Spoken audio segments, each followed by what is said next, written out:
Spirelli Paranormal Investigations, Episode 5. Written by Kate Beret. Narrated by Roberto Scarlato. Chapter 1.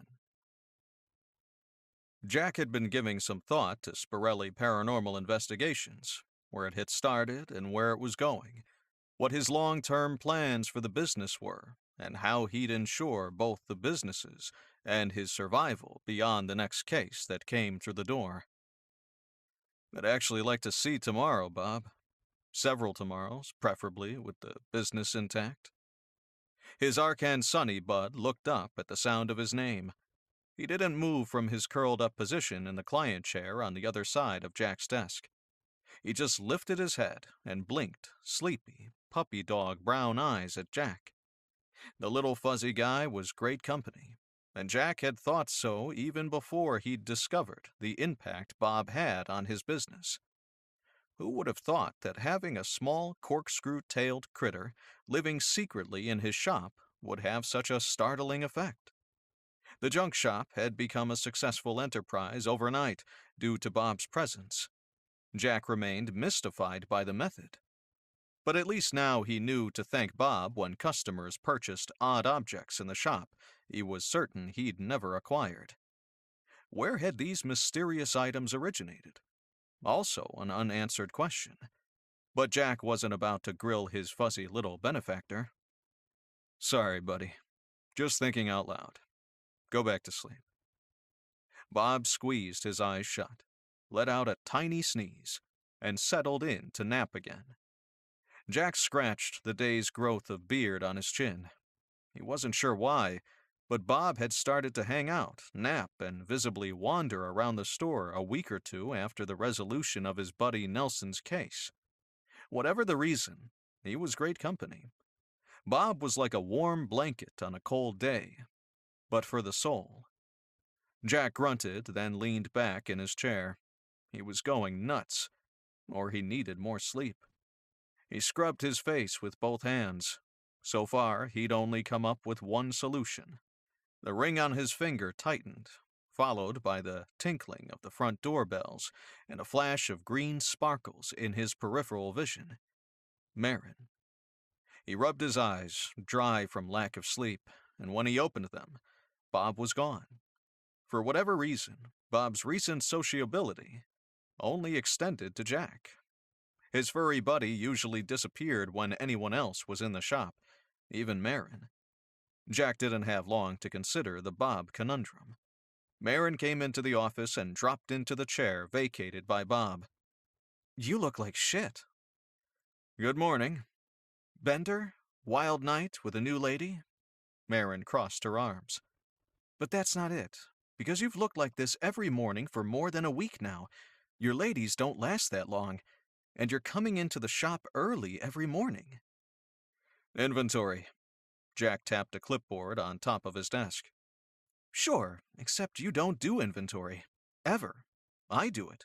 Just like I do the dusting and empty the trash and refill the supplies." She uncrossed her arms and leaned back in her chair. "What exactly is it that you do again?" "Come on, not today." Jack rested his forearms on his desk. "I have a proposition for you." She tilted her head, her curiosity clearly piqued. He opened his mouth, but the words didn't come out. Now or never, because asking wouldn't get any easier. He tried again. "I'm tired of running into every situation we encounter ill-prepared, ill-informed, and half-cocked." Her eyes narrowed, but she didn't say anything. Finally, she said, "I can't argue. There does seem to be a tendency to fly by the seat of your pants on most of our cases. I'm not complaining. You brought it up." She wasn't going to make it easier. But she hadn't started in with the snark. While Jack was pretty damn sure the timing wasn't perfect, when would it ever be? And if it helped him get some damn sleep. He steeled himself and said, "What do you think about a partnership?" Marin's mouth opened. She blinked furiously, but no words emerged. Her brow furrowed, and she snapped her mouth shut. Then her phone rang with her dad's programmed ringtone, "Carry on, wayward son," and whatever she'd planned to say was lost. "Hey, Dad." Marin shifted her body away from Jack as she spoke. Marin listened for a few seconds and then shot Jack a look out of the corner of her eye. "No problem. Jack's with me." She tapped the screen and then placed her phone on Jack's desk. Jack sat up in his chair and leaned toward the phone. "Ewan." "Jack, I understand you've been busy lately." Jack wasn't sure, but he might have heard some amusement in Ewan's voice. He glanced at Marin, but her gaze was firmly affixed to the phone. "Is there something Spy can do for you?" Jack asked. "I've got a case for you. Actually, I'm acting on behalf of the IPPC library. IPPC would be your client, but you'll report to me. Interested?" Jack still hadn't gotten a good read on Marin's reaction to the call, but work was work. "Definitely interested. You know we'll need the details." "Naturally. If you decline the case, the details remain between us." Marin stiffened, then deliberately crossed her arms. Jack flicked a paperclip at her.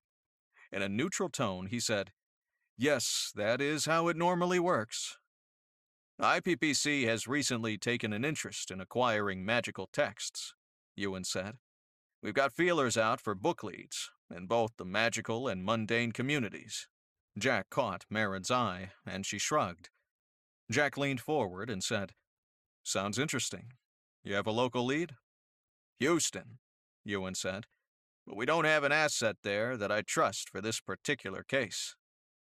Marin perked up. "Sal. I've forgotten his last name. The computer programmer guy that's worked for the firm before. Isn't he still in Houston?" "He is, but he won't work. The book, ostensibly a compendium of home remedies, has significant monetary value." Ewan paused, and Jack and Marin shared a speculative look as they waited for him to explain. "In addition to its intrinsic value, there aren't many undiscovered magical books, as you know. We also suspect the content is unique. It's possible there's information on geolocation." "Whoa." Marin shifted closer to the phone. "Yeah, that's a little outside Sal's pay grade. What evidence do you have?" Geolocating wasn't that big a deal, was it? The IPPC librarians have traced ownership back to a particularly successful geologist that worked in the oil industry several decades ago," Ewan said. "Then it disappeared and reappeared 10 years ago in the hands of a farmer living and thriving in a drought-ridden area of central Texas." "How did it come to your attention in the first place?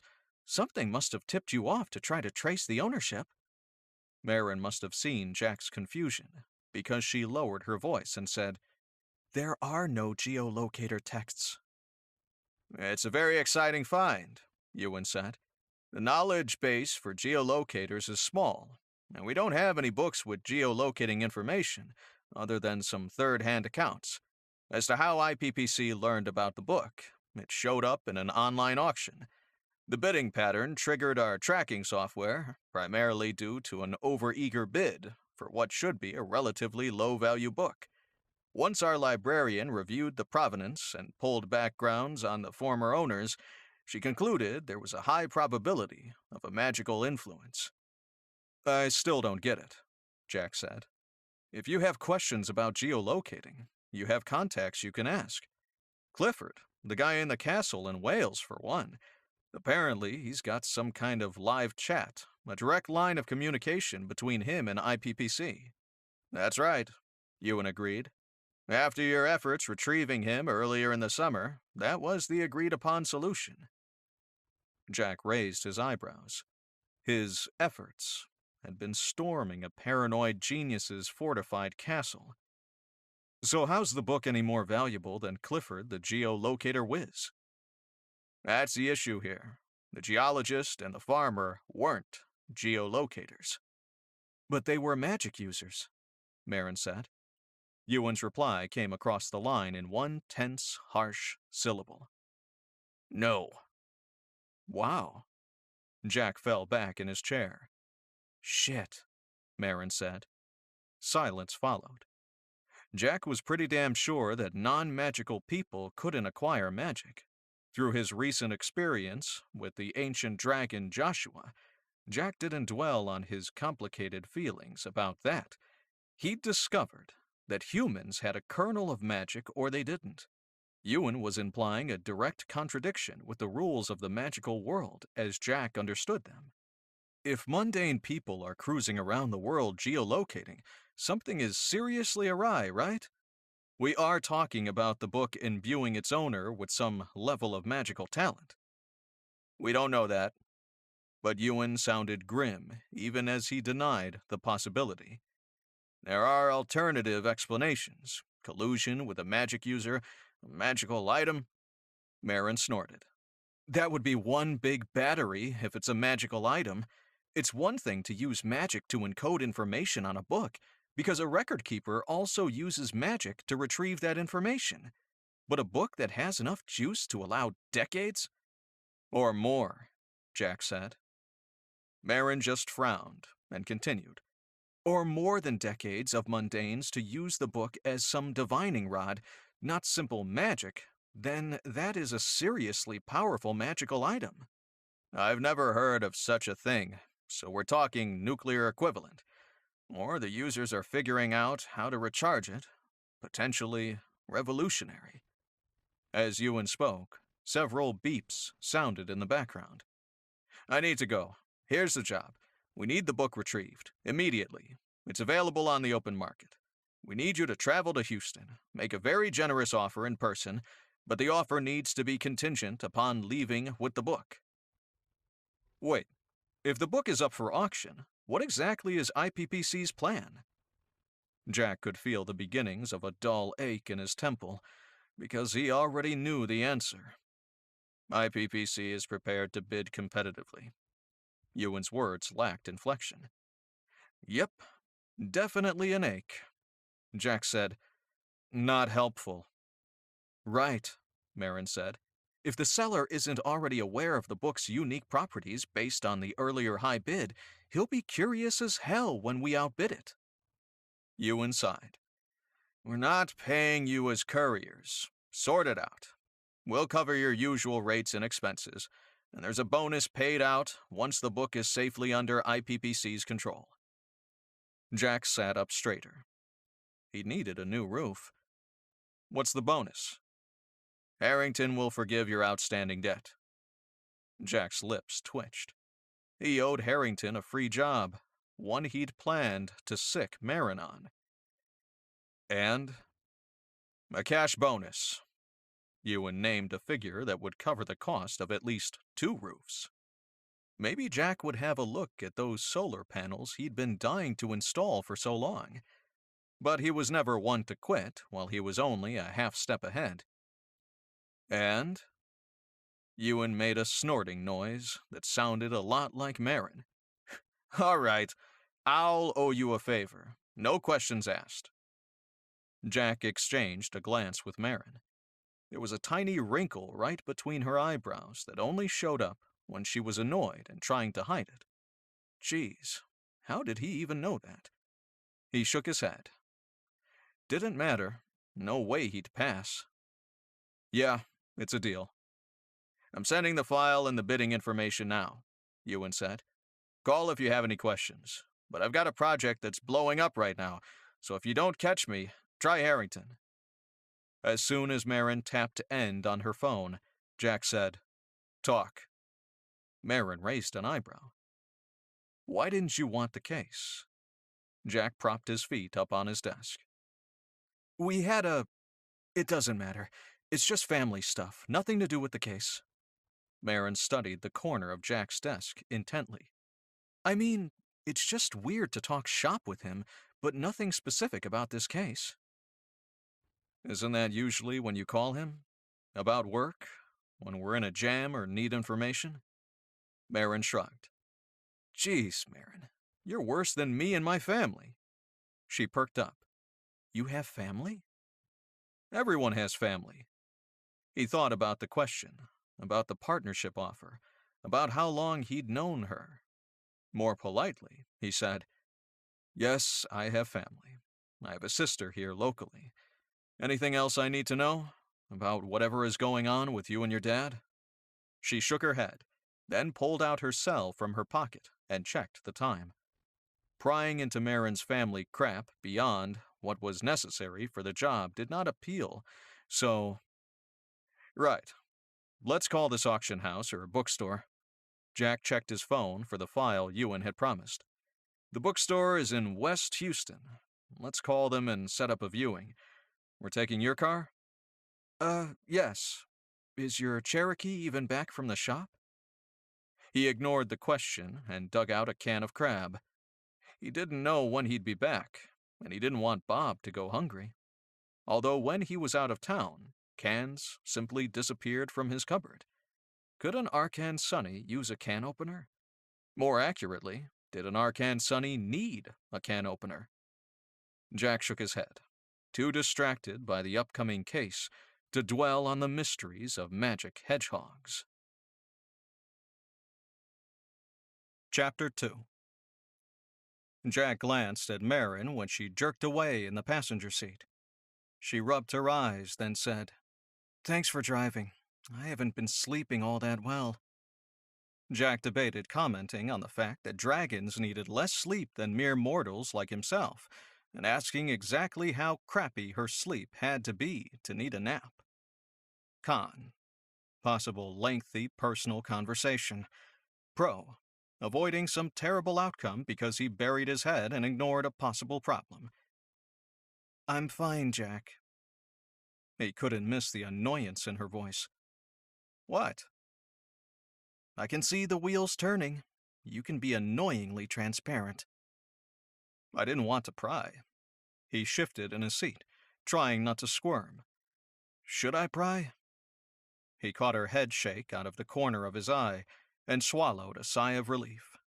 Several minutes passed before she said, "It's not like you've been at your best recently." He wasn't going to argue, but he also wasn't about to admit he wasn't sure what was causing his restless nights. Joshua? Hopefully not, because merging his physical self with some ancient dragon's essence wasn't supposed to actually change anything, except maybe stealing his peace of mind, maybe knowing that a big, bad, ancient, scaly bastard's life juice flowed through him, disturbed him. That would wreck any guy's sleep. Marin wasn't talking, so he had plenty of time to consider the state of his mental health. But why would he want to do that? Would that make him sleep better every night? And he needed a strategy for retrieving the book. Chance the auction? Entice with a high but not too high immediate purchase? Scope the place out for a possible burglary, followed, of course, by a substantial and anonymous contribution to the store? He rubbed his neck. Neither idea appealed, and prison sucked. IPPC's influence had limits, and Jack didn't want to end up in prison over misjudging them. They traveled in silence over an hour. When they hit Columbus, Jack pulled off the highway for gas. Marin had kept her eyes closed since they'd last spoke, but hadn't slept. As the truck slowed down to turn into the station, she opened her eyes. He rolled to a stop at the pump. "Figured we'd get some gas. You can drive the rest of the way, and that gives me a chance to read over the file." "Or I could just brief you," Marin said. Jack opened the driver's door and hopped out. Leaning across the front seat, Marin pitched her voice to Carrie and said through the open door, "Or I could just drive, but you're a control freak." When he stepped back to the open door to respond, she met him with her creepy dragon grin, the one that was all teeth, and added, "Partner?" "I'm not a control freak, and at this rate, you're not going to be my partner." He let annoyance creep into his voice, but swallowed a smile as he turned back to the pump. She'd been thinking about his offer. Jack finished at the pump and climbed into the passenger seat. Marin had pulled out his laptop and left it on the seat before she'd switched to the driver's side. "Anything I should keep an eye out for?" Jack asked as he flipped open his laptop. He pulled up the file Ewan had forwarded. Marin had spent several minutes reviewing it, and given how fast she read, she'd probably gone through the entire document at least 3 times. Zipping out of the lot fast enough to give him whiplash, she made a non-committal noise. Not much there beyond what he told us on the phone. A little more history on the players, but that's it. Long before they arrived at the small store in the West Houston suburbs, located in a strip mall, of all places, he'd read the file twice. Just as Marin had said, he hadn't found much useful information. He had discovered the reserve listing price, only a few $100s. From what little he knew of old and rare books, the physical, mundane book sounded old and not actually rare. After checking online, Jack discovered the latest high bid, $75,000. The dealer had to have some inkling that there was a hidden value to the book. But, wild guess, the guy had no clue some long-ago spellcaster had stuffed a bunch of magical information inside the book. That, or used some other means to supercharge the magical mojo of the book. Jack almost felt bad for the poor mundane schmo. Jack had been that clueless guy, what seemed like a lifetime ago, but he still remembered how all of the pieces simply hadn't fit together the way they should. Marin slowed as they cruised through the strip mall parking lot. Jack checked the numbers on the store doors, then pointed ahead and to the right. Flip around to the back side of the strip mall. Hey, when we do the physical examination of the book, you can confirm the presence of magic, right? Marin shot him a narrowed-eyed look, and her eyes might have looked a little greener than normal. What? I know it takes a record keeper to read any encoded magical text, and you can't do that. I'm just checking. Her eyes lacking any obvious glow. Maybe he'd imagined that. She said, I should be able to get a vibe, including whether there's more going on than simply magically recorded data. Magical books still wigged him out. Any book could store the same information as a laptop, probably more, because the book was simply an anchor for the spells that held the information. I still don't get why record keepers don't pick a sturdier medium. Books seem like a fragile choice for information important enough to hide with magic. She snorted. That's because you don't think like a spellcaster. What had his longtime friend Kenna said? Her best friend was a record keeper. Something to do with the function of the anchor, making it easier for the record keeper to attach the spelled words to the item. That's it. When casting a spell, using relevant physical contexts or anchors to ground the magic can be tremendously helpful. You use magic items like any other tool, Jack. And I think you look at magic like it's a tangible thing. Your ring is an alarm system, and your glasses are basically magical binoculars. But they're not just tools. Magic it's pure imagination made tangible. Okay, so why not a typewriter? Or a stone tablet? Way sturdier, same context. She gave him an annoyed look, then pulled into a spot in front of the store. It had a simple sign that read, Books. But no one would mistake this tiny, shabby bookstore tucked away on the backside of a strip mall for a purveyor of bestsellers and genre fiction. Marin pulled into a parking space 2 spots away from a minivan. The only other car on the side of the strip mall was a beat-up old Civic, parked in the furthest spot from the shop's door. Jack eyed the store with some misgiving. Any guesses on which car is the store owner's? Pulling the keys out of the ignition, Marin said, I'll refrain from forming an opinion until we see the man's stock. He could be housing some gems in there. Jack climbed out of the truck. Best security ever. Everyone in the area thinks the place is a dump, so they don't bother to break in. Or perhaps not. Marin had stopped in front of the glass-fronted door and was peering intently inside. Do you have your gun? Yeah, but I'm not shooting an uber-geek civilian.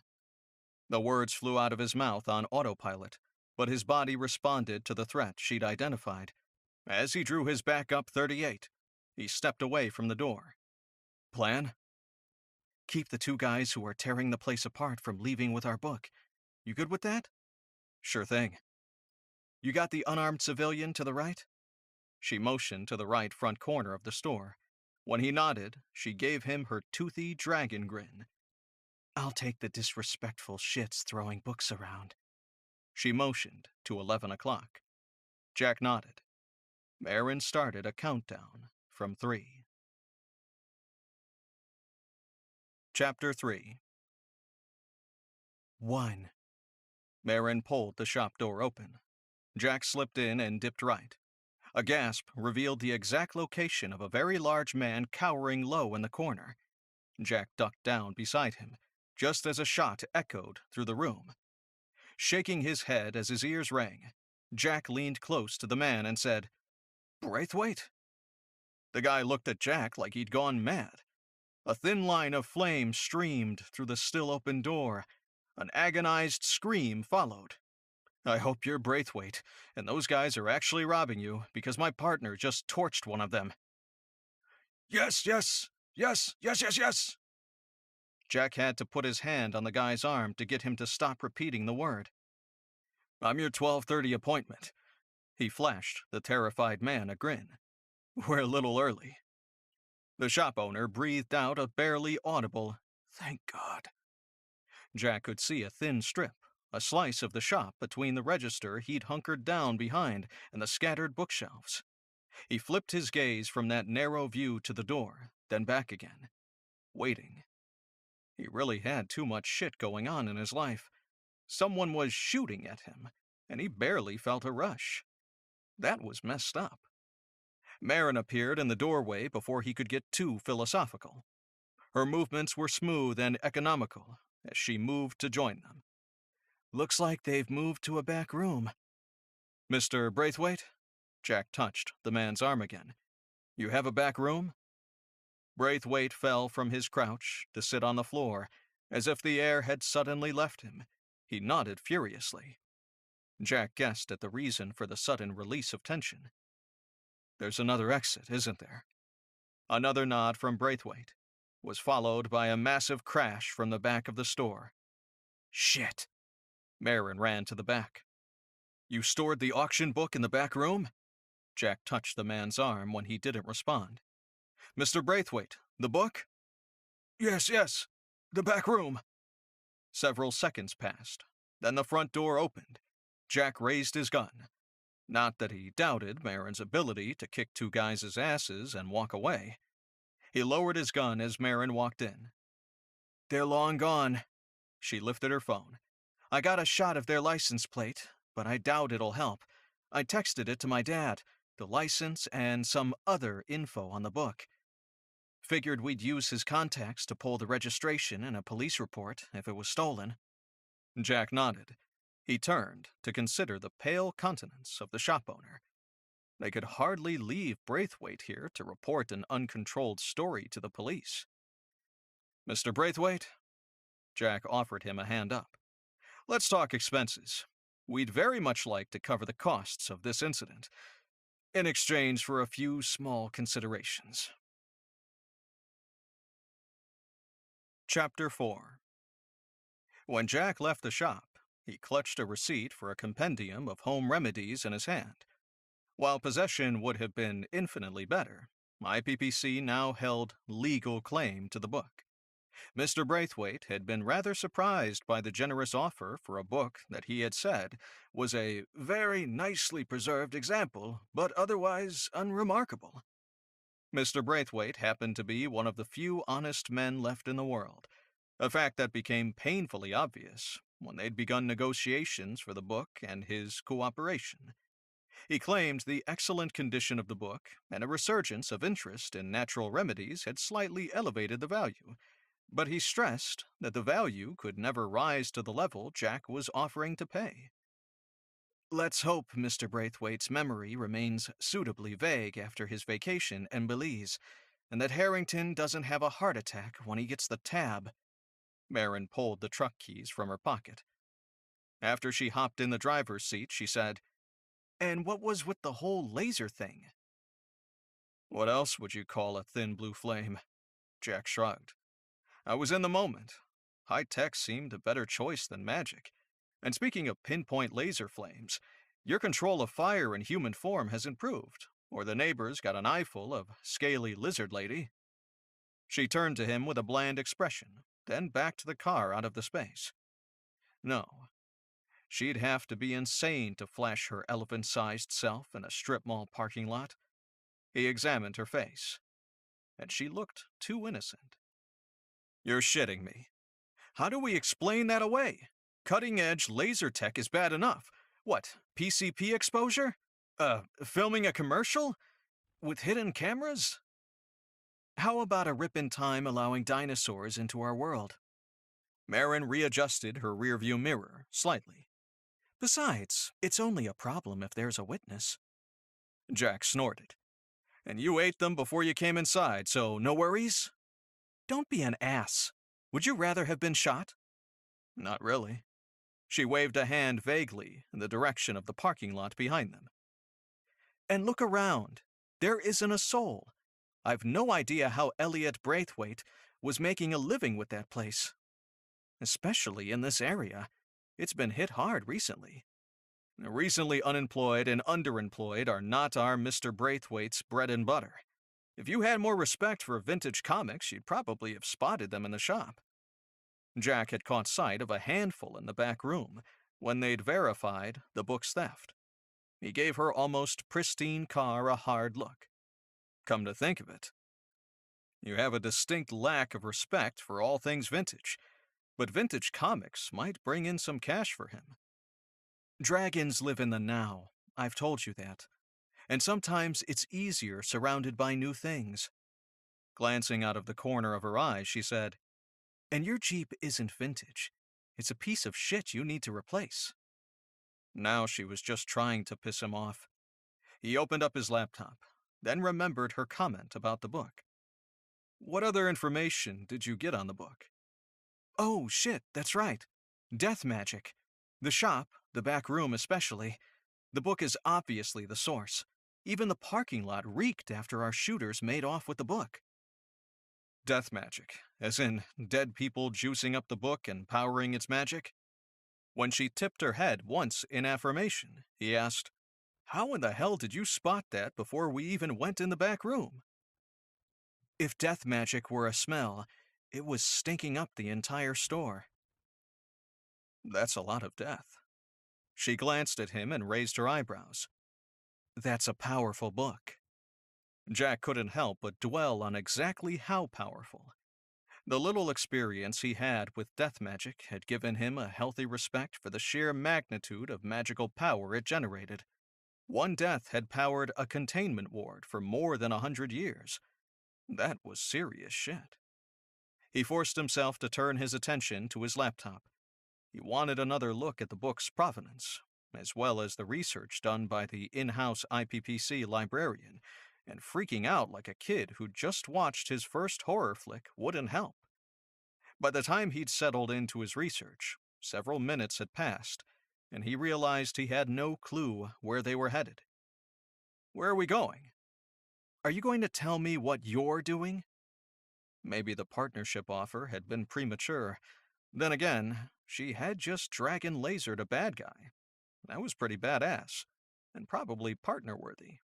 Hey, how'd your flame victim manage to get away? Jack asked. I aimed to disable. Figured we wanted to question them. But his buddy just dragged him along. That was enough experimentation with non-lethal force for this decade. Once he had the relevant docs open, he pulled up his old research buddy Christine's contact information. Married and with some unknown number of kids running around, she'd done very little freelance research for him lately. But this was an emergency.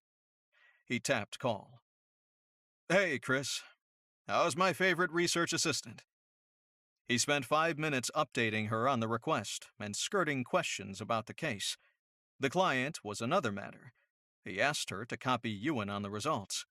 When he ended the call, he realized they were pulling up to a cheap hotel they'd passed on the way into town.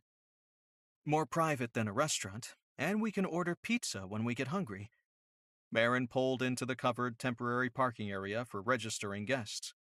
You're paying for the pizza and the hotel. What, like I wouldn't? Chris says give her a few hours and she should have a list of suspicious deaths and disappearances near the last owner's hometown. It's a little place about an hour southeast of Austin. Marin got out of the car and waited for him to join her. As he rounded the front of the truck, she said, "You remember that back during the 2011 drought? He bought out a number of struggling family-owned farms?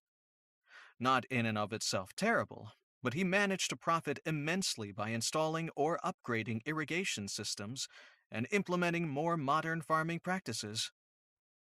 Jack paused. But where'd the water come from? Right. Thinking about all of those bankrupt farmers, it makes me curious to know how he died. Wishing a horrible and lingering illness on someone might make you a bad person. Jack opened the lobby door for her. She shrugged. Not if he deserved it. Out of perverse curiosity, Jack popped off a text to Chris asking her how Albright had died. That information hadn't been included in the file.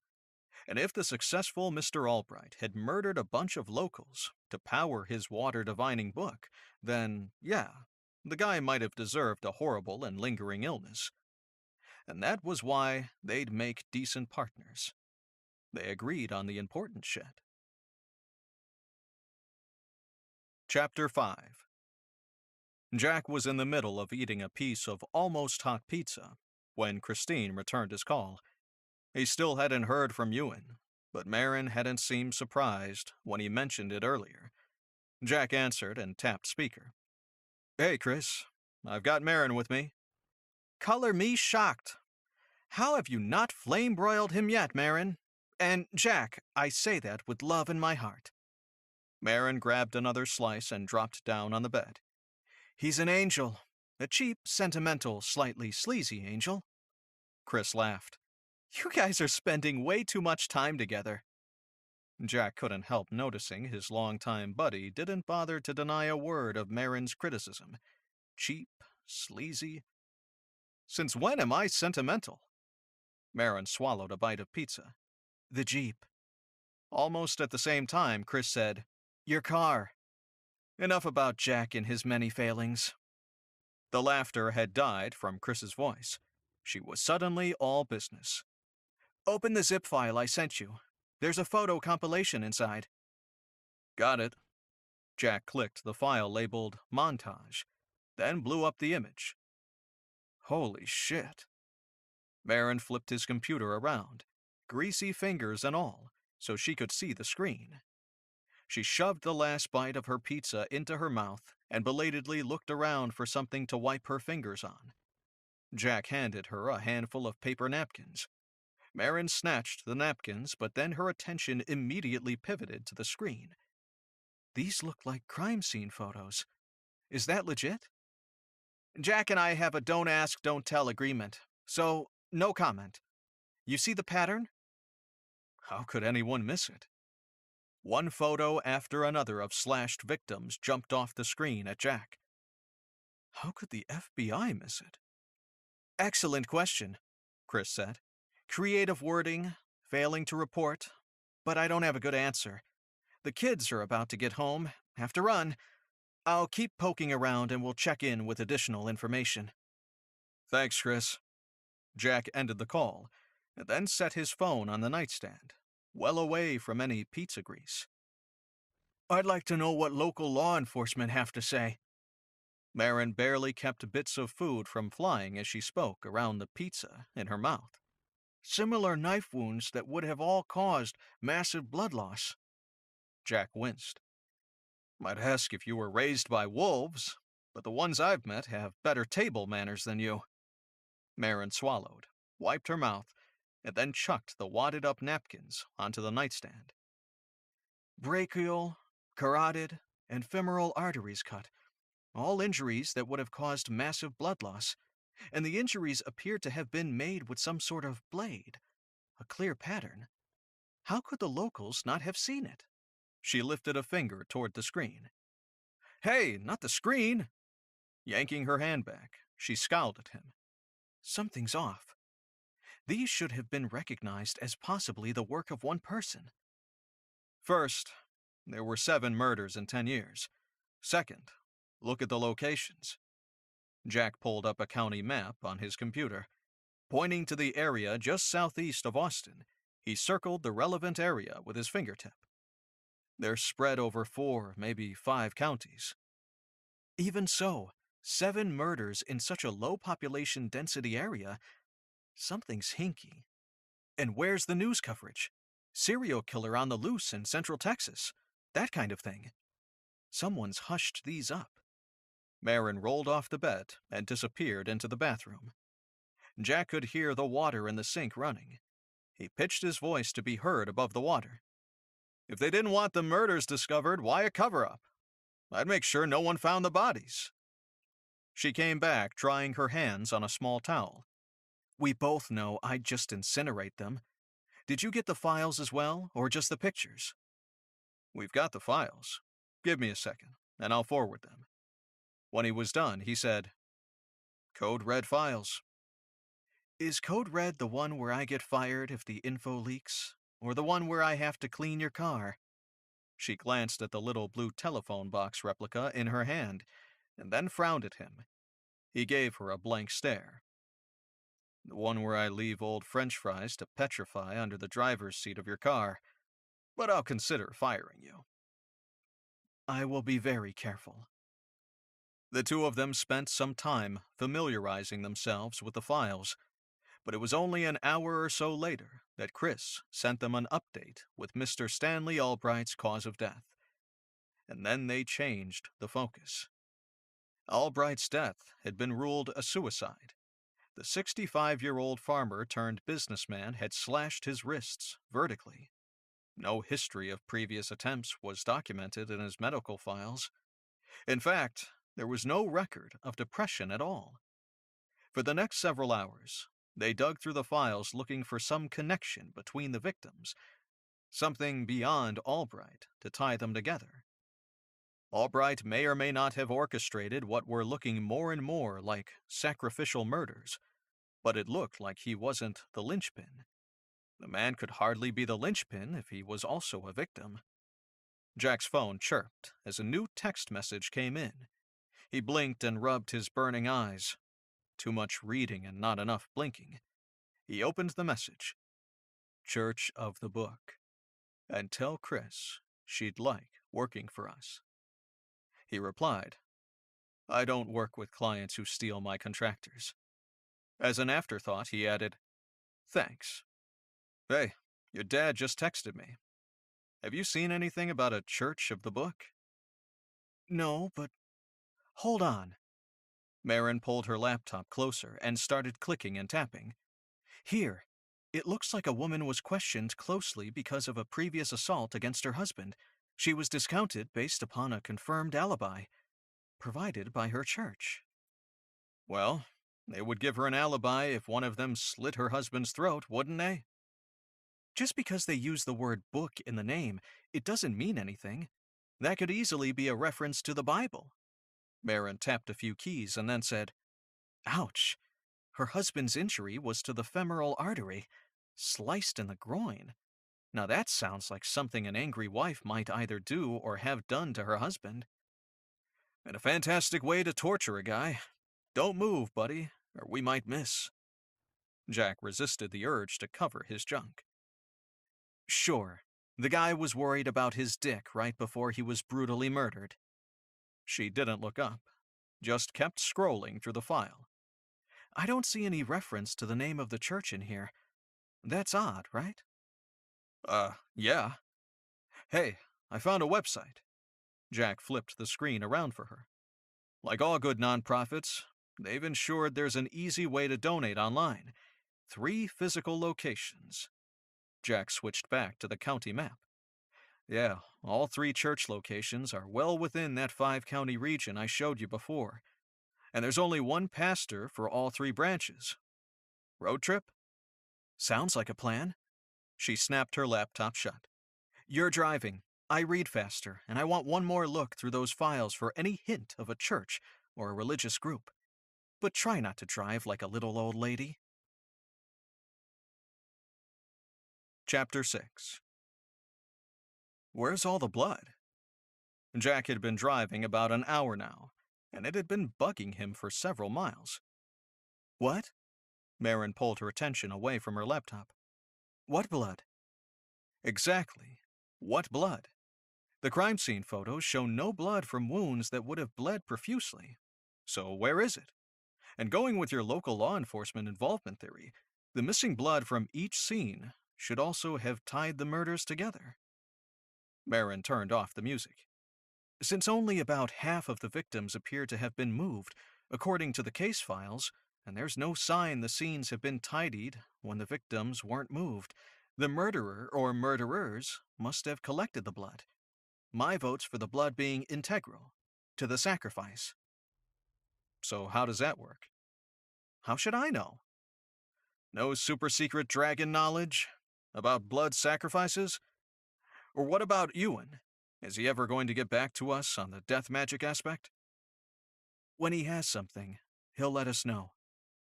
Jack's phone chirped with a text alert. Can you get that? Marin entered his passcode, a code he'd never given her, and tapped the screen. Chris is sending a background for each of the victims and a summary of some interesting financial data on the church. Give me a sec, and I'll pull it up on my laptop. On the hotspot I only use for work, that I pay for myself. Jack mentally added cell and hotspot reimbursement to the offer he had prepared. A few minutes later, Marin whistled. The Church of the Book is loaded. Albright must have propped them up. A small church in an area with a dwindling population that's been decimated by drought. How else does a tiny church have full coffers? Wrong. I've got a list here of donors that boggles the mind. Albright, the sheriff, a deputy, no, 2 deputies, a county judge, and a few connected politicians who aren't local to the area. And those are just the high rollers. Jack felt a pulsing throb in his temple. The nasty stench of that cover-up you suspected is growing stronger. How do you think Harrington would feel about a cross-county cover-up if all this goes sideways? Pissy. Jack swallowed a laugh. Pissy wasn't a word that came to mind when he thought of Harrington. Given our track record, we might just see. Yeah, about that. Maybe let's minimize the damage? I'm wounded. I always do my best. Marin declined to respond and turned the music back up. So things occasionally blew up, and he got shot at pretty regularly, and there was that time he was possessed. Jack figured a cleanup call to Harrington almost definitely loomed in his future. Jack turned off the main drag to one of the few side streets located in downtown Loretta. Hard to get lost. Forget that. With a population of around 5,000, it's hard to imagine so many big fish donors in the area, especially given the recent economic climate. Marin pointed. Up there on the right. You see it? He didn't see it. Unless the Church of the Book was masquerading as an old metal building, it looked more like a warehouse than a church. Then he saw the sign with clear block letters reading, Church of the Book. The sign was old and faded, and, much like the building, gave an impression of limited funds and a long history. Not spending their cash on rent. No. Jack pulled into the gravel lot and parked in the shade under a massive live oak. No other cars were in the lot, unless church employees parked elsewhere, assuming the church was even big enough to have any. The building appeared unoccupied. As he approached the metal building, he realized why the place had such a familiar feel. It looked like any other small-town community center in any other underpopulated Central Texas town. If the appearance is anything to go by, I doubt the building's occupied except for services.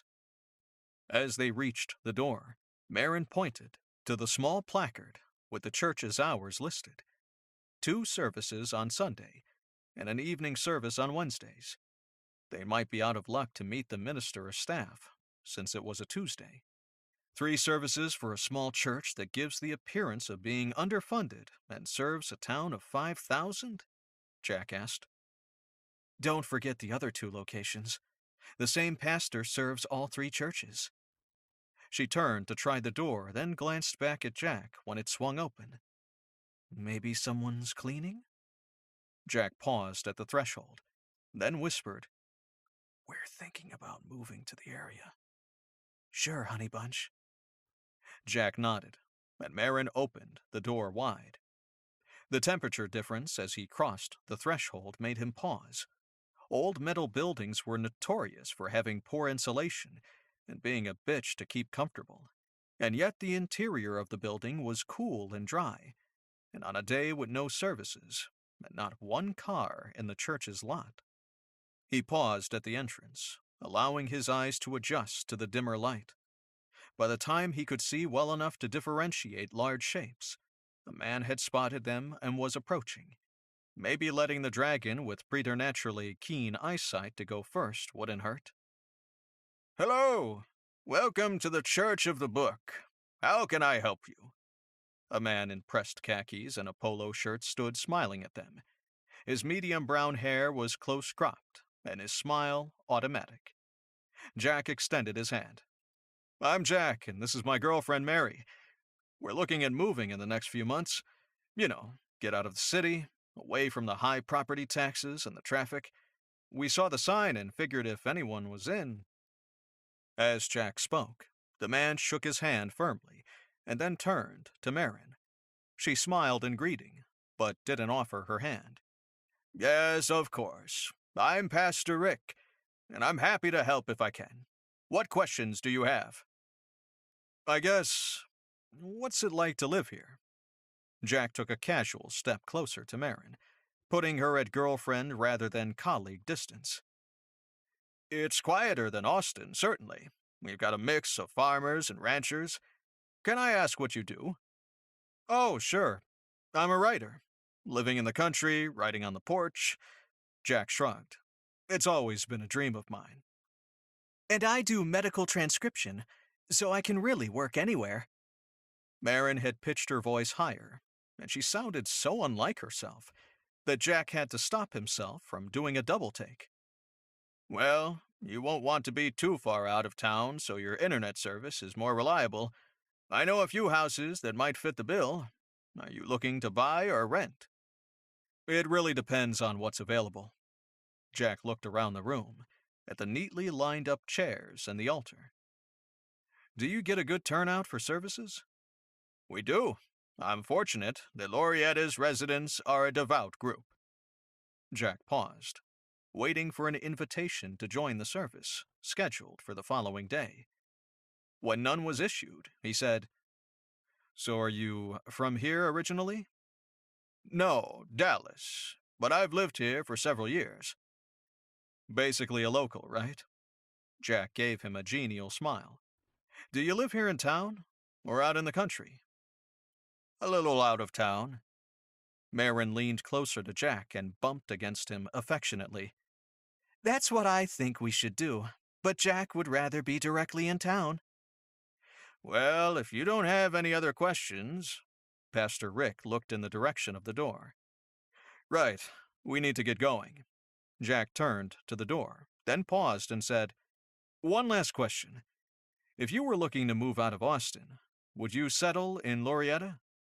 Absolutely. Thank you, Pastor Rick. We appreciate your time. Jack reached out and shook the man's hand again. Good luck to you both. Jack and Marin exited the church in silence, and only when they'd both settled into the Range Rover did Marin comment. That was weird as hell. Damn right it was. Sure, move to our town, but don't come to our church services. No invitation to Wednesday's service, no tour, and no questions about our own religious beliefs. It's been a while since I've been in a church, but that should be standard. He's a man of God. You'd think he'd expressed some interest in our beliefs after we walked into his church. Yeah, and I agree. If something shady is happening in Laurietta or with the church, you'd think he'd have warned us off the town. Turn right. Marin pointed at the exit. We can see if our pastor might be parked in the street. And I want to circle through the main square, then get a room at that sketchy motel we passed on the way into town. Don't suppose I have a choice. Not really. What? Don't tell me you have plans. Apparently, I have plans for a midnight break-in, Marin said. No wards that I could detect, but they could very well be arming them when no one is there. Jack scrubbed his jaw.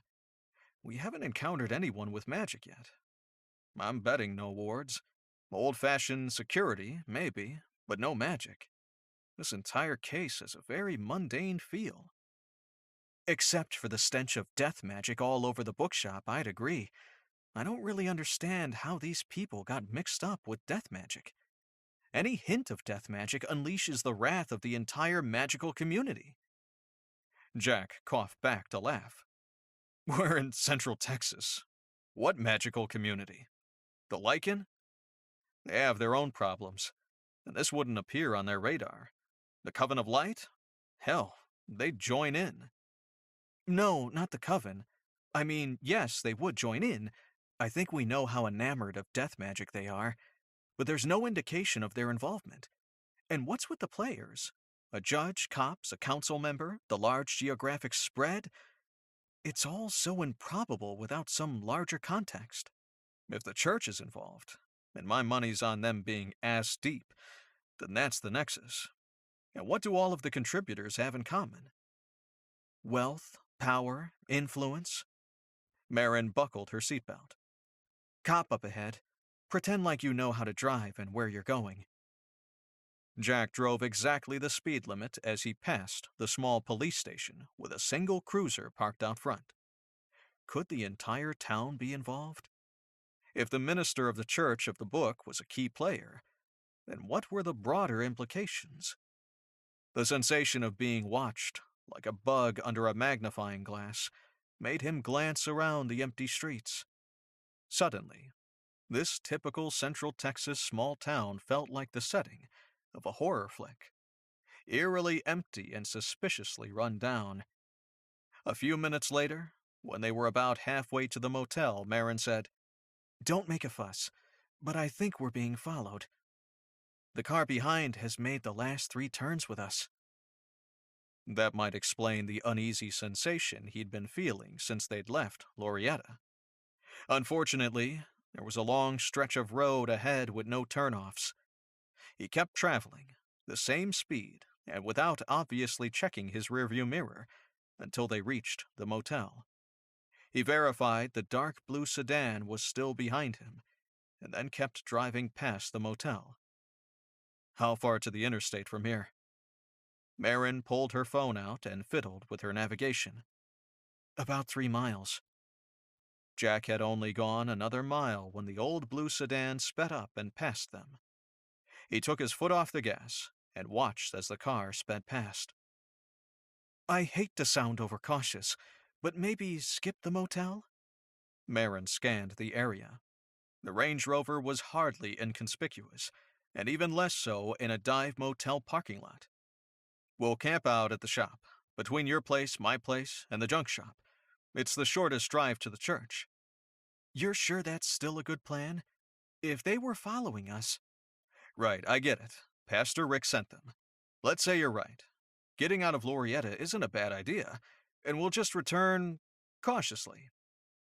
He pulled out in the road, ignoring Marin's mumbled reply. Cautiously, my ass. Chapter 7. Jack set his alarm for 11 that evening, just in case he fell asleep and Marin didn't keep a close eye on the time. Hitting the church somewhere between midnight and 1 seemed like a good idea. No neighborhood dogs abutting the church property, poor street lighting, no neighborhood watch signs, and a tiny police presence all combined to make their break-in job easier. Marin poked her head into the room. I'm going to sort through those last few boxes of inventory before we have to leave again. The chunk I picked up after that big garage sale in the burbs shut down? I thought you finished that stuff already. Marin gave him a narrowed-eyed look, but didn't respond before she left. Oh yeah, he'd mentioned helping with stocking and pricing when he'd unloaded them a few days ago, and then forgot. Since Marin was still an employee, for now, She could suck it up. He cleared some paperwork, some miscellaneous junk, and an old blanket off his couch. When he lifted the blanket, he found Bob curled up snugly under it. Bob cracked one eye open, then the other. "Mind to share, buddy?" The little guy stood up and yawned, stretched, and then moved to the end of the sofa. Jack still found it unnerving that Bob looked so much like a corkscrew-tailed Labrador puppy, and yet he understood more of the events around him than many people Jack knew. And why do they call you guys lucky hedgehogs? You and your buddy Nelson don't look anything like hedgehogs. Jack thought he saw a hint of a smile on Bob's canine-like snout. Unfortunately, without Marin, he couldn't communicate with Bob, except for that one time, but that had been a one-off, and had happened right after he and Joshua had done their energy essence merging thing. Jack slipped his shoes off. "Watch the feet, little guy." Bob scooted further toward the corner of the couch and closed his eyes. He was such an agreeable guy. If Jack could find a roommate for the house that was half as helpful, he stretched out and fell asleep. A nudge against his side, a nibble on his fingers. Wake up, wake up, wake up. A tickle at the back of his neck. Watching. Someone watched.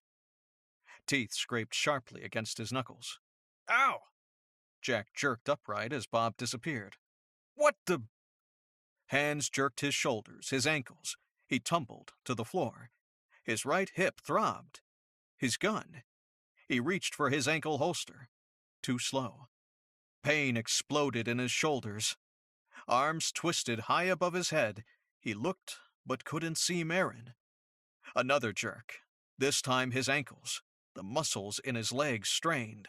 His head thumped against the concrete floor. He needed to get up. He couldn't. Large hands pulled, yanking, across carpet, concrete. Concrete abraded his jaw, his cheek, the back of his head. The pressure on his joints released. His numb hands and useless legs dropped to the floor. A ripping sound. Duct tape. And his ankles were bound. He struggled. Tried to struggle. But a man slammed his head against the floor. He tried to roll, push away, anything. Wrists taped. Feet taped. He couldn't move. Every fiber said fight. His body wouldn't move. Acrid, choking. Smoke. Marin. Stinging eyes. More smoke. Where was Marin? One man at his feet, another at his shoulders. Joints strained. He swayed in the air, floated. Jack swallowed back bile. The smoke. What was with the smoke? A last glimpse of the store. One corner charred. No flames. Only smoke. Where was Marin? His shoulders fell. Blood rushed to his head. His vision narrowed. The floor vibrated. Jack's eyes watered when the floor lurched. The sudden, sharp pain in his head brought him back to the present. He was in a car, in a trunk. The same damn blue sedan that had followed he and Marin earlier, if he had to guess. No telling how long he'd been out. He lifted his taped hands to his head. Some of the blood was dry. So a while. Marin. Shit. What had happened to her? Hell, he didn't have any time to worry about her. He had to save his own ass. He rolled to face the taillights. Too late he remembered his bruised hip, and a grunt of pain escaped. He lay still, waiting for some sign his attackers had heard him. But the car continued on at the same speed. He tried again, this time steeling himself for the wave of pain. Cold sweat coated his body as his head thumped painfully in time with his pulse. He would not puke in the trunk of a car. No. Just no. When he'd caught his breath, he felt for the release latch. With any luck, the assholes who grabbed him hadn't thought to disable it. With each twisting effort, his head thudded. The constant reminder that he was concussed wasn't doing much for his patience. He fumbled a third time but couldn't find a release. Shit. It was that old damned sedan. No emergency release. And breaking out the taillights would only alert his captors that he'd awakened without improving his chances of popping open the trunk. He rubbed his ankle against the bottom of the trunk, and they'd taken his gun. Not surprising, but it pissed him off anyway. He inched his body away from the rear of the trunk to give himself some maneuvering room, then lifted his hands to his mouth. With enough time, he could get the tape off and at least come out of the trunk fighting.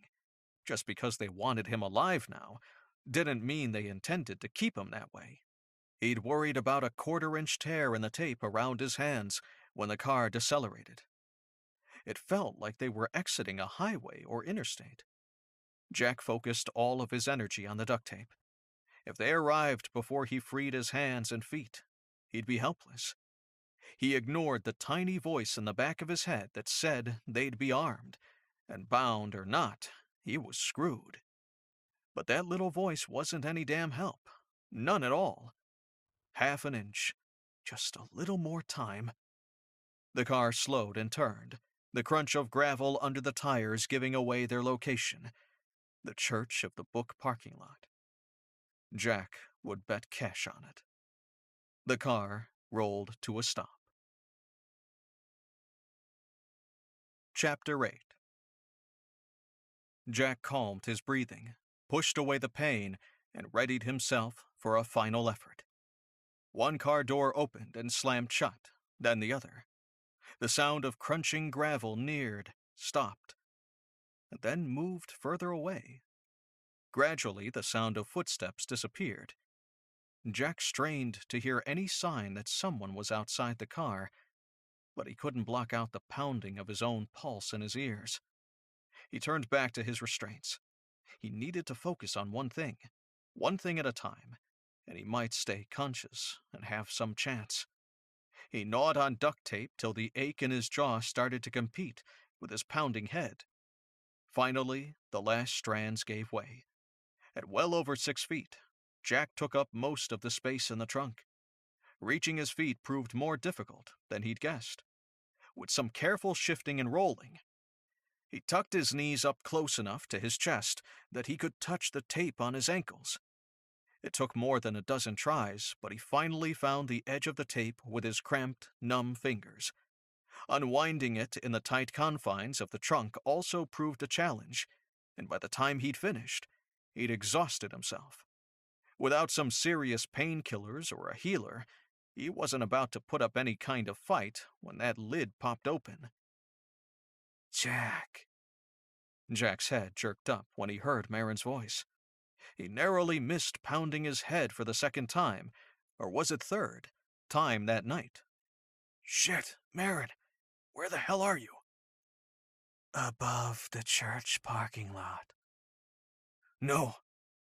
It might be the middle of the night, and Marin might have the best camo skin known to dragonkind, but the church was still in the middle of a populated town, and Dragon Marin was the size of an elephant. You have lost your mind. Probably. Long story short, I'm stuck as a dragon. A few seconds of silence followed. Hug the floor of the trunk. Why? But Jack didn't wait for an answer. He flattened himself as best he could. The temperature in the trunk increased. As the air grew heavy with the heat, Jack kept as still as he could. He had no clue what the hell she was doing, and even with precise control and all the advantages of magical fire, he couldn't be sure touching the wrong part of the car wouldn't fry him. The screech of tearing metal made his head explode in pain. As his head thudded, he envisioned massive claws tearing into metal inches from his back. You can open your eyes now. He could hear the smirk in her voice. Don't even. You try being the sardine in a tin can opened with sharp pliers. Jack lurched over the jagged edges of metal where Marin had ripped the trunk from the car. She stretched her long, silvery neck out, giving him something that wouldn't rip his hands apart to lean on. You couldn't break in and just pop the damn trunk? All dragon all the time. Pay attention, Jack. And hurry. They'll have heard the noise. You think? Jack's hand slid down the cool, flexing scales of her neck as she turned to watch the church door. You have an exit plan? We need to retrieve the book and a knife. Now? Jack did a quick inventory. Concussion, bruising, muscle strain, but no broken bones. If his brain wasn't bleeding, he was probably good to go. Slowly. And with no gun. Wait, what knife? The church doors opened. Marin's neck arched, and her jaws opened wide. A thin stream of flame scorched the open door. Whoever was making their way out retreated back into the building. You're going to explain this terrible plan at some point, right? Tomorrow. Cute. Those guys could be escaping out the back. There's an exit on the opposite side of the building. I melted the lock and sealed the windows. Jack stood up taller and stretched his shoulders. All right, seriously, what's the plan? Burn a hole in the building, enter, incapacitate a few guards. Find a gun for you. Marin turned her attention from the church door to him, her neck snaking around for a glimpse back to the church. I'm stuck in dragon form. For a while. When we're not about to die, how about you explain that? Jack rolled his head from one side to the other. The pounding in his head was scrambling his brains. But he didn't really have time for an Aleve run. Huge reptilian eyes stared down at him. We need to get a move on. I have to get home before the sky lightens. Right. Since he'd been telling his body to move for several seconds and it wasn't complying, Jack figured he wasn't actually up to a fight. But then his second wind must have kicked in, because his legs started to work again and he headed to the door. Marin moved her massive bulk with an eerie ease, keeping pace with him. No windows on this side of the building, and he hadn't heard breaking glass.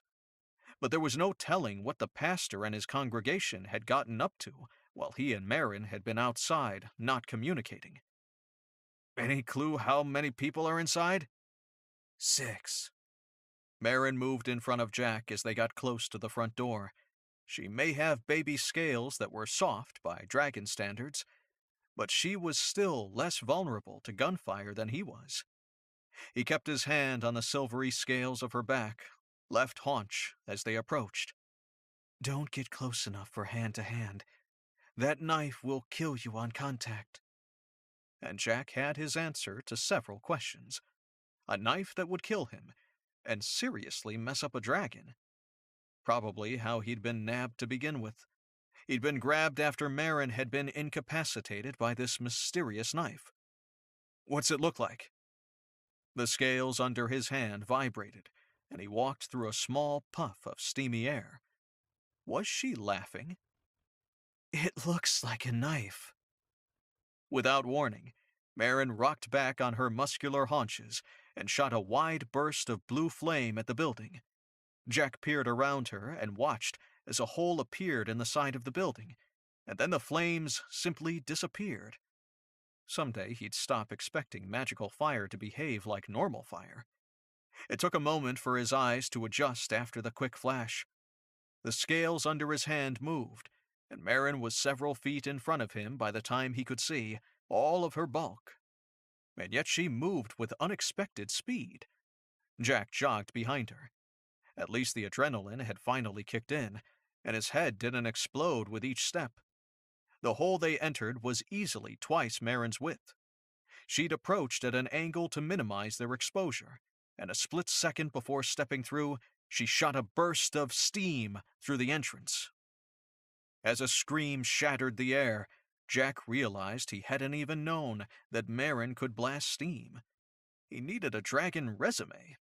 He would add that as a stipulation of their partnership agreement. Heading right. Shots rang out, and Marin snaked around the corner to the right, a pale shape in the darkness. Jack said a silent prayer that his memory of the interior was accurate, and then dove to the left. His hip protested as he landed on the bruised area. And there was the table he'd recalled, 4 feet away. He huffed out a pained breath. Nothing but some folding chairs and open air between the angry assholes with guns and him. Add in a little moonlight, and here he was, a lovely target. He scanned the area. Parboiled dead guy at 3 o'clock. A little cover? He whispered the request, but he knew exactly how exceptional Marin's hearing was. 3, 2, 1. On one, Jack dove for the corpse. The room lit up with the brilliance of a small star, and he grabbed the corpse's gun. Half lunging, half crawling, he made it to the table, and after a few half-blind tries, he got the heavy 70s-era piece on its side, much sturdier than he'd remembered. The bright flash had imprinted on his retina, and he closed his eyes, waiting for it to fade. Too long, he hunkered down behind the thick wood table, blind. Finally, he checked the Glock 17 he retrieved to ensure it hadn't been damaged by its high-heat steam bath. 17 rounds. The guy hadn't even fired his weapon. Glancing to his right, he found Marin's pale form curled up in the corner. Her eyes were watchful, so she was simply making herself a smaller target. The silence had stretched too long. The pastor's flock had escaped through an unknown third exit, or they were hidden in a back room. Are we clear? Probably. 4 left. Steam-fried guy, and maybe a toasted second man when she'd let loose the Mini Nova. Jack searched for the second dead body, but came up empty. You good? Good enough. He could hug the left wall of the building or head up the center between 2 blocks of folding chairs to the altar. He could only see one set of doors in the back right corner of the building. One door? Yes. When I hit the altar, move forward. Jack flipped that imaginary coin that lived inside his head and headed to the wall. As he passed 2 windows, he checked for activity outside. Nothing. It had easily been 3, maybe 4 minutes since Marin tore off a chunk of metal from the sedan. At some point, the police had to show. Or the neighbors. Someone. They were making a hell of a lot of noise. He followed the wall past the corner, but there were no windows on this side of the building. Probably because the room on the other side ran the length of the building. As he hit the altar, Marin started along the far wall. Chairs crashed as she moved. Bowl in a china shop, dragon in a church. What did he expect? She could be slippery as an eel, but that didn't change her size. He held up a hand for her to stop. He didn't want to announce their entrance. Another chair fell, and he looked closer. In the dim light, he could barely make out the darker smudges that streaked her side. Shit. In a whisper, he asked, Were you shot? Silence. Shit. Definitely more than once. Maybe he wouldn't have to worry about that partnership deal, since they'd both be dead momentarily. Can you just burn the whole damn building down? Not if we want the book. Jack considered the fee, the bonus, the favor. We want the book. Her response at least confirmed she wasn't in imminent danger of death. Right. Cover me. Jack lowered his borrowed gun and ran. What should have been a sprint turned into more of a jog. His legs simply wouldn't pump as fast as he needed, and yet, no gunfire. As he moved the chairs silently out of the way, he asked, What the hell are they doing in there? Nothing good. Screw this. Blow that shit up. Wait. Jack considered the door. Maybe to the left. And for the second time, Marin's fire punched a hole through a wall without noticeably damaging anything else. Like she'd crisped the outer layer of an onion, leaving the interior raw. The hole was a little bigger, and it took longer for the flames to vanish into nothing. Then again, she had been shot. You're a complete freak of nature. Your envy is unbecoming. When the last flame died, he checked right, then left, and found not a single pious shooter in the room. Chapter 9. What the hell? Jack felt Marin's hot breath blow down the neck of his shirt. He moved further into the room, giving Marin space to enter. Clear. You want to have a look? Check for wards? Stinks like death. Marin tucked her wings in tight against her body to fit through the hole she'd made, and as she scanned the room for signs of magic, Jack checked her wounds. 3 neat holes, and none of them had stopped bleeding. A thin trickle of red seeped from each wound when she moved. Her scales hadn't done jack to protect her. Recent death magic. As in, the book's here now? Yes. She made a chuffing noise that warmed the air. Yeah? Laugh all you want, but you look like shit and you're not healing like you should. Her long neck snaked around, and her reptilian eyes burned with a subtle green glow. Your eyes are glowing. You might fix that, or I can just paint an iridescent X on your forehead. Her lids lowered, and when she opened her eyes, the glow was gone. There's a basement. In Texas? Maybe it's another exit. Jack felt more than heard a low rumble. Okay, there's a basement. He followed her gaze to a point a few feet away along the interior wall. He wouldn't have spotted it in the darkness. But knowing where to look made all the difference. You have enough juice to blow through that? This time, the low vibrating rumble made his stomach churn. Head injuries and dragon growls did not mix well. Someone was a cranky dragon. Jack's stomach cramped and his head pulsed anew with pain. A darkness choked at the back of his throat, stealing his breath. Death magic. No shit, he coughed out. Holding his side, he pointed at the trap door in the floor, but Marin's jaws were already wide. Orange flame burned through the door. Jack blinked through the haze. Stinging smoke hung in the air, and tears rolled down his face. The cramping in his stomach had stopped, so maybe they'd interrupted whatever the hell was happening down in that basement. He wiped his face with the hem of his t-shirt. Only then did he see that she'd blasted several feet beyond the door, and he'd been inhaling bits of dead guy ash. That left 3 death magic zealots doing who the hell knew what in that basement. He looked at the narrow opening, and then at Marin. Be back shortly. If that shit starts up again, torch the entire building. Marin huffed out a bit of steam. Then she sank down carefully on her haunches in front of the basement. Be careful, you ass. Jack lifted his gun in a salute and started down the stairs. The steps under his feet were charred, but they felt solid and held his weight. He trod softly, but what was the point? They knew he was coming.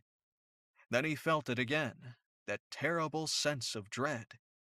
He swallowed and sped up his descent.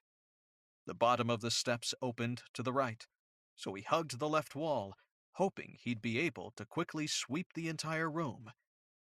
3 more steps. One man with a gun, shooting. Jack fell to the ground and fired, again and again. The gunman fell noiselessly to the ground. The world around him played out in silence. 2 men standing over an open book. One with a bloodied knife. Drops of dirty red dripped onto the page. One with a moving mouth. Jack heard nothing. Jack shook his head. The ringing persisted. He tried to lift his gun, but couldn't. The room was small. His body hurt. He couldn't think. He couldn't move. The man with the knife lunged. The knife. Don't touch the knife. Don't let the knife bite. Too late. The knife grazed his arm. Metal teeth ripped into him, chewed him. His left arm hung, useless. Jack fired wildly, accurately. He fired again and then again. His ears rang and then his attacker fell. The knife slipped from the man's hand. Jack propped himself against the wall. His eyes searched, found the last man, the minister, who had the book, who wanted the knife. I don't think so, asshole. Jack couldn't lift his arm, couldn't aim the gun, so he waited. Pastor Rick needed that knife. He scrambled across the small room, and Jack waited. Rick swooped down in a fevered frenzy, reached for the knife, and Jack shot him, right between his crazy cult leader eyes. And then he passed out. Chapter 10. Jack, Jack, Jack. 5 more minutes. Just 5. Jack, wake up. 5 minutes. Jack! What the holy hell? Jack jerked and clutched his head. The instant his hands touched his head, he puked. Each retching motion acted as a sledgehammer on his skull. He was concussed, and Marin was yelling in his head. Very quietly, very carefully, he said, "Have you lost your mind?" "Do you even know where you are?" Sure he did. He stopped and looked around. Shit. In the basement, of course. Status? 4 dead guys. 3 shot, and you toasted 1. The book? Check. And the knife. Oh, hell. That guy slashed my arm. How bad is that? Silence followed. While Marin tried to sort out how to tell him the bad news, he used the wall as leverage and inched himself into a standing position. He moved his neck, his shoulders. His right shoulder burned. 1 gunshot wound to the shoulder, not bleeding, unless he rolled his shoulders. His left shoulder had moved, but his arm hung limp. His t-shirt revealed a scratch, nothing more, on his forearm. 1 magical injury to his left arm, bruised hip, and a sore all-over feeling running through his entire body. Can you walk? Time to find out. He leaned away from the wall and his legs wobbled but supported his weight. Quite possibly. We in a hurry? No flashing lights. Yet. And that alone was disturbing. Good thing he wasn't actually looking to move out of Austin and to the supposed sleepy town of Loretta. He suspected he'd just offed much, if not all, of their police force. He headed for the knife. Retrieving the knife. No! Jack stumbled and fell back against the wall. Stop that shit! Don't freaking yell in my head! Don't touch the knife.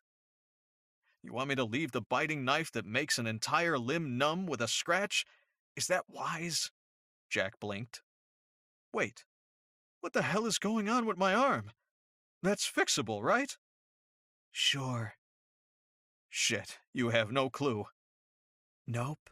It's definitely a good sign that you're still alive. Good to know. He was too old for this shit. Jack pushed off from the wall and stumbled to the table where the book was still open. Can I touch the damn book? I think so. You're just full of information tonight. Jack gritted his teeth, then reached for the book, and it hurt about as much as he'd expected. Getting shot sucked. Book in hand, he turned back to the stairs. Surprisingly, it didn't take him nearly as long to get up the stairs as he'd expected. He only had to stop and puke once, and he didn't drop the book. Score 1 for him. He leaned on Marin as they walked side by side through the main room. She stopped when they got to the second gaping hole, the one that led outside. He walked ahead and stopped on the other side, swaying. When she joined him, he asked, Where's the body of the second guy you offed? You stepped on him earlier, behind the altar. You ashed a guy, and I missed it? Marin flashed a mouthful of dragon teeth. Then she turned and, in a blinding moment of blue fiery destruction, burned the church to the ground. He choked on a laugh. The impossibility of it, the ashy remains he'd stepped on unknowingly, the decimated place of cultish worship. It was just too much. He knew it would hurt, tried to stop it, but out the laughter came, and his head pounded, and his shoulder bled, and his body ached. Let's go home. That was when it occurred to him how screwed they were. It was still dark, but Marin wasn't fit to fly. He couldn't drive, and even if he could, what car would that be? And where the hell were the cops? The cranky neighbors, the firing squad, the witch burners, anyone? They'd lit up an entire building, and not a soul appeared curious or concerned. We just wiped out the entire Lorietta police force, didn't we? Most likely. And the neighbors? Terrified and hiding? Do we care? Yeah, who gives a shit? Unless they're a part of the magic knife bloodthirsty book cult, then maybe it's a problem. He tried not to slur his words, tried to walk straight, but he was doing a piss-poor job of both. Don't suppose you know of a healer in the area? Scratch that. Don't suppose you know of a way to get to a healer in the area? After a few moments of contemplation, they both turned to the old blue sedan with the torn-off trunk. Aren't you wishing you'd popped that trunk now? Marin chuffed out a warm breath. Her sense of humor was coming back. Maybe she was starting to heal. We gonna do this? Hell yes. Those wings will work like a rudder, in a pinch, if I start to pass out, right? Why not? So with Marin perched precariously atop the sedan and camouflaging herself as best she could, and Jack driving, one-armed, they pulled out of the Church of the Book's parking lot in their stolen, shredded car. Jack glanced once in the rearview mirror. All he could see was charred rubble. The sight was more satisfying than a local brew with a medium-rare steak. Epilogue. Jack felt someone shaking his arm. He opened his eyes to a blurry image of Marin in the driver's seat of a strange car. 5 more minutes, Mom. Cute. You're home. He rubbed his eyes, then looked out the window to find them parked in his driveway. Wait, wasn't I driving? Weren't you a dragon? He jerked upright in the passenger seat. And we were in a sedan. How'd we get in this car? Good Lord, the healer said you'd have some holes in your memory, but this is ridiculous. She sighed. You made it, mostly, to that healer north of town. Whoa, no way. That's like a 2-hour drive. Yeah. Marin blinked 2 innocent eyes at him. Let's just be glad you don't remember all of that. What the hell did you do to me? Nothing the healer didn't fix up, good as new, so stop bitching. We're here, right? Marin tipped her head in the direction of Jack's house. Okay, outside of whatever you did to torture me into consciousness long enough to drive 2 hours, what else happened? Clearly, he sorted you out. Jack prodded the back of his head. He'd acquired a pretty nasty bump earlier in the night. That much he definitely remembered. He couldn't find any evidence of it now. He sorted both of us out, even though neither of us understood how you were still breathing.